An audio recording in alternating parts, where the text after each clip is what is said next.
Good morning. I've been an admirer of TED for many years, and it's an honor to have been invited to speak at this event, which I hope will become a feature of Amsterdam cultural, social, and intellectual life. It's quite lonely up here, so I brought my family and many of my friends. You'll meet them along the way. Although I have lived in Amsterdam for some 12 years, I work in London, and I travel constantly all over the world since I work in a truly globalized business. Professionally, I'm the Chief Operating Officer of FremantleMedia, one of the largest international creators and producers of entertainment brands in the world, with leading primetime drama, serial drama, entertainment, and factual entertainment programming in over 40 territories, including the Netherlands, where our local daughter company is called Blue Circle. But I'm going to talk to you today about one very small, very personal idea born out of my experience of working in the global entertainment industry while simultaneously being member of a small and unusual family. This little idea bridges these two very different worlds. One of the members of my family, my adopted son, has profound developmental and cognitive disabilities and has the communication spectrum disorder commonly known as autism. Within the family, he is sometimes known as the autist in residence. So here, first of all, is a glimpse of my private life. Please welcome the poet Albana Shala, speaking in her mother tongue, Albanian. Të mësosh të pusash, për Mariusin dhe Gerin. Duhet kohë të mësosh të pusash, duhet kesh sy, për të parë bukurinë e hollësit. Pusja fillon tek gjetja e syve, më pas e buzëve, dhe njohja e ndryshimit midis tyre. Botën duhet ta shikosh përmes rjetash, ta kërkosh si peshkun e art në agim. Pasi ta kesh gjetur, zhyte thellë, në çdo pellk, lër atje, e sigur që do të rishfaqet përsëri, sepse duhet kohë të mësosh të pusash. And now, if that is a glimpse into my private life, let's have a look at my professional life. Could you roll the tape, please? How rare is it for a young girl like you in this country to walk in and be able to sing like that? You've got a great personality, the best audition I've heard today.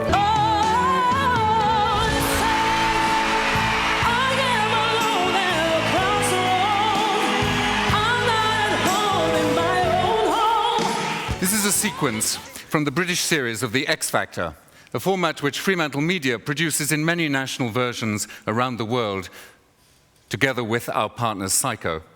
Programs like this are expensive, high-risk investments for our clients, who are mainly commercial broadcasters or networks. This kind of program begins as a brief from a broadcaster. Briefs are requests to production companies for program ideas for particular time periods, often on specific days, on specific networks, targeting particular audiences by gender, age, social class, and with allocated budgetary spends. These particular audiences are segmented demographically according to their value to the advertiser. In other words, these kinds of programs are specifically developed and produced for a series of target demographic groups, often male and young in prime time. And these groups are sold to advertisers in the particular currency of the television business known as eyeballs.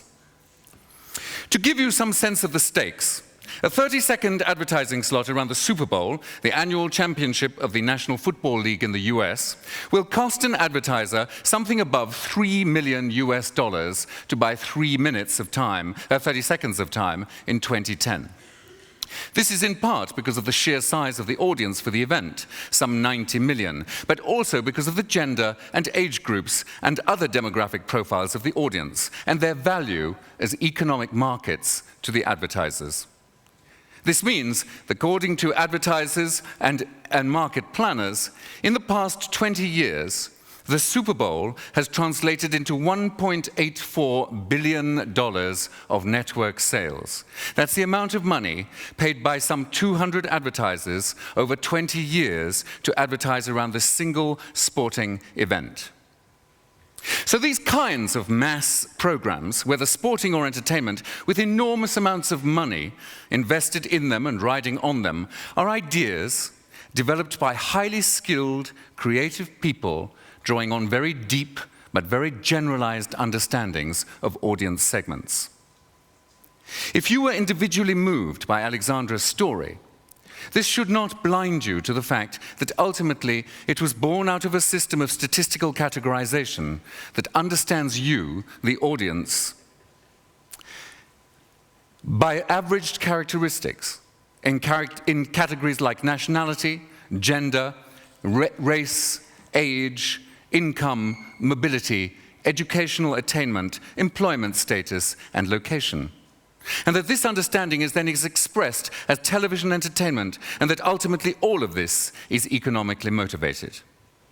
The same understanding is expressed as marketing in other sectors of your daily life, and as government and social policy. And even in these sectors, this understanding is economically motivated. We study and label everything, including ourselves, and demographics are one of the ways we construct our sense of who we are. Demographic understanding of the audience is expressed in a digitally perfected technological spectacle that targets a specific group, and within that, it targets your disbelief. And it tries to shift you towards belief across the duration of the program. By multiplying that emotional belief across millions of individuals simultaneously, the program tries to create a sense of communion, of synchronous shared experience, and ultimately of unity. We use technology to tell heroic stories of the triumph of individuals, and we maximize that impact to create a simulacrum of presence, to give you each, singly and collectively, if you like, an individual and collective emotional experience.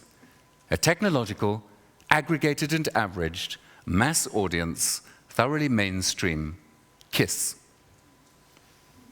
My work is very different from my personal life. This is the poem you heard Albana Shala read at the beginning of this presentation. Learning to kiss. It takes a long way to learn to kiss. For you need to have an eye for beauty and detail. It starts with finding the eyes, then the lips, and then knowing the difference between them. And then you have to see through various nets, search for it, like a trembling golden fish in the morning light. And then after soaking the kiss in every puddle of water, leave it there. Certainly later it will appear alive on every surface. For it takes a long way to learn to kiss. This is the poem Albana Shala wrote to celebrate the fact that her son had learned to kiss. Between its lines are contained many things. The history of her son's development, perhaps, or her relationship with him, or of his relationship to water, his fascination with regular grid structures and net-like patterns. Lucio Albert Chavez Shala, her son, my son, our son, who celebrates his 10th birthday tomorrow, is demographically thoroughly unrepresentative and unrepresented. He appears, if at all, in tiny statistical niches. For example, among the statistics for the Dutch children of emigrant parents, so-called second-generation allochtones, which would make him one of 687,911,000 people in this country this year. Although I could not find any government statistics for the children of immigrant parents originating one from a Western country and one from a so-called non-Western country, as the Dutch Bureau of Statistics would define a South American country. He appears, probably, amongst the statistics of children with profound and multiple learning difficulties in the Netherlands, or perhaps among the statistics for people with autism in the Netherlands, about 58 in 10,000, or 1 in every 68 people, as far as I could establish, although this seems to be using a wide spectrum definition and not a narrow classic one. But I could not find statistics for the number of people in this country, like Lucio, who are physically able but cognitively unable to talk, for example. Nor could I find estimates of the number of people like Lucio with sensory integration difficulties who are underweight for their height and age. Nor have I looked, but I doubt that I could find statistics for children with disabilities who have 4 parents, 3 of them of the same gender, nor for families like mine, who define themselves other than as of consisting of 1 to 2 parents with children. Nor could I find, I'm sure, figures for families of 4 parents, 2 of whom are homosexual and 2 of whom are heterosexual, let alone statistics for slightly underweight, non-speaking second-generation allochtone children aged 10 with communication spectrum disorders who are co-parented by their birth parents, and 2 allochtone homosexuals, one of whom, in the precise language of colonial ethnography, is an octoroon, or in other words, a non-Western allochtone who is 7/8 white and 1/8 black.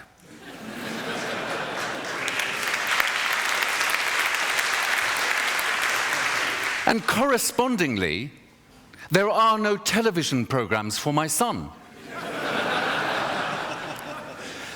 As my life has grown closer to the life of Lucio Albert Chavez Chala, I have come to consider the ways in which the tiny, tiny, immeasurable niches he occupies affect his life and the life of his family. In some respects, he is invisible or defined more consistently by what he is not.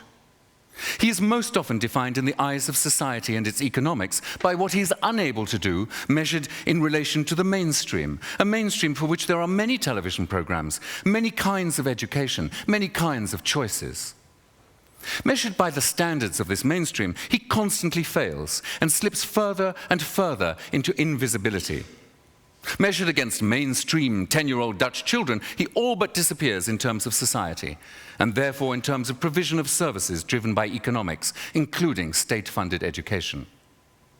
But measured by his own achievement, relative to his specific disadvantages, his life is a succession of lessons learned and small triumphs of huge significance on the route to his development as a human being, like learning to kiss. Lucio is, as I have come to understand in the most profound way, the perfect example of himself. But this does not allow him to be recognized in the context of the kind of thinking which gives rise to the economics of mass provision, as in mass media. And because he cannot be recognized, he cannot be served. And because he cannot be served, he may never reach his full potential. So in co-parenting Lucio Albert Chavez Chala, I have come to understand something else about societal invisibility. My husband, who is also here today, said something to me once a year ago which hit me in the face like a slap a Zen abbot might administer to a student. I'm going to go way over time, by the way. And just you try to stop me. And he said, talking of Lucio, perhaps after all, difference is difference. This phrase haunts me. It proposes, with Lucio Albert Chavez Chala as evidence, that it is possible that we are fundamentally mistaken to suppose that our commonality, our averages, unite us. We assume in our post-Enlightenment way that we have many, many things in common. As a result, we view difference as deviance, whether it's on the grounds of national identity differences, or gender orientation differences, or religious differences. And we go further than that. We extend this rejection of difference to include categories like AIDS, or disability, or learning difficulties. We construct categories of people who fall outside of the mainstream, who fail, rather as we have come to understand sections of the medical profession might subconsciously view the terminally ill as failures. It's not so much that the different fall between cracks in society. We push them into them. In fact, we design special cracks with their individual outlines before we push them into them. This idea proposes that we humans are more united by our differences than our similarities. That what we have in common is our difference. And I have come to wonder, with Lucio Albert Chavez Chala as evidence, what a world would look like if it were constructed on that basis. This is ironic if you think back to what I said at the beginning, since the trend towards the personalization of technology is destroying the basis of the funding of mass entertainment. Yet no business model for the production of individualized, personalized content, which might serve, say, my son, is emerging. I have also come to understand, with Lucio Albert Chavez Chala as evidence, that it is possible that these uniting differences extend further than demography. Lucio clearly experiences the world differently from the way I do. And with this evidence, I must accept that there may be more people who do this.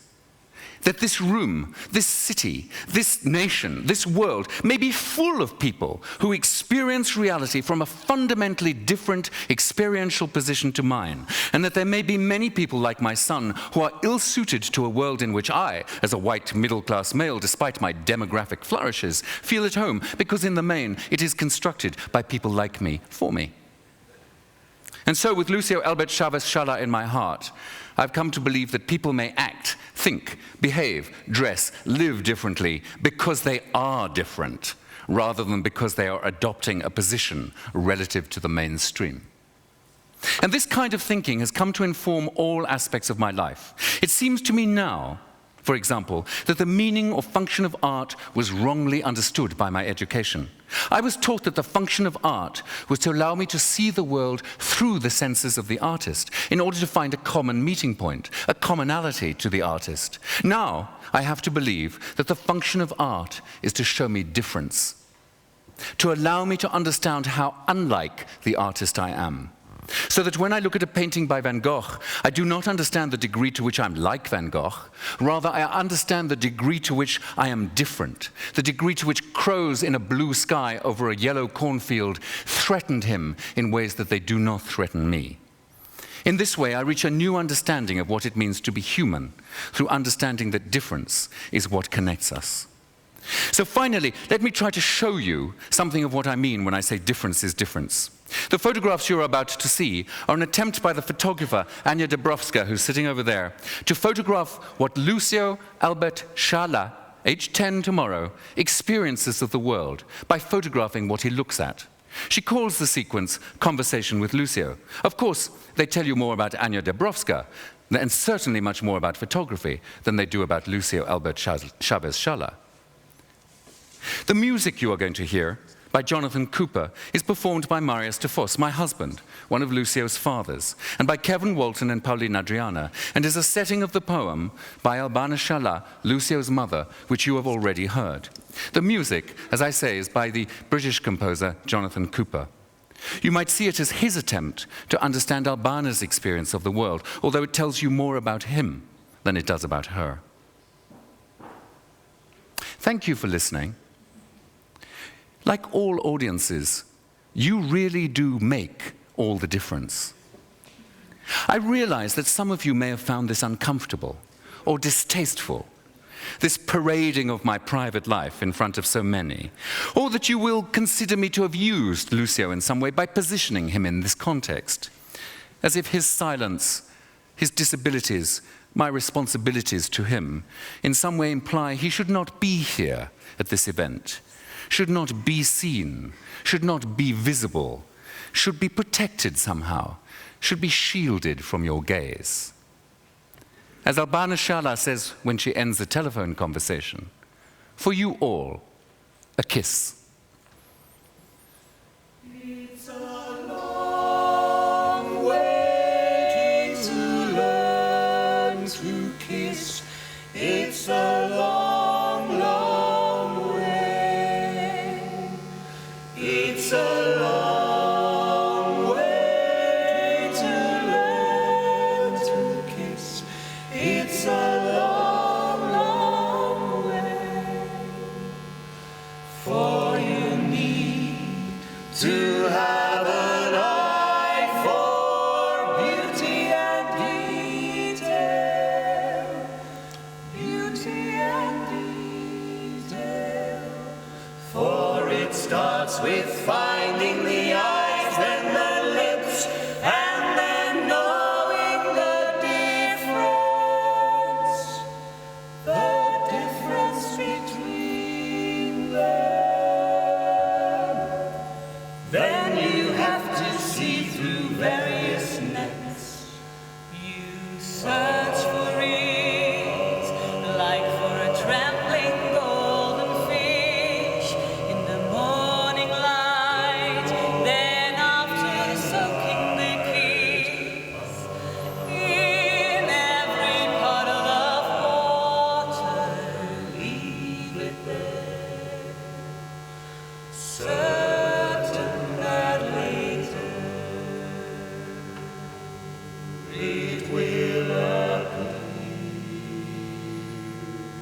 alive on every surface.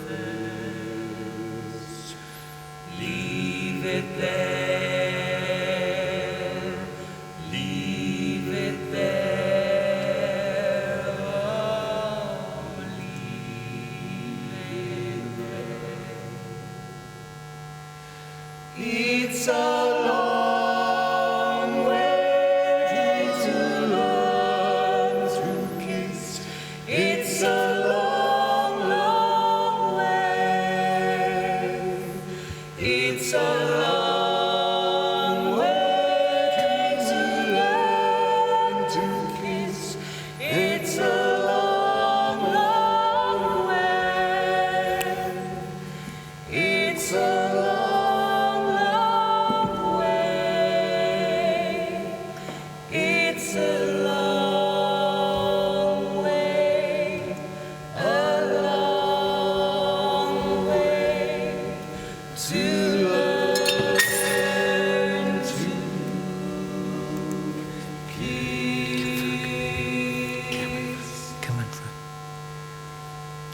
Thank you.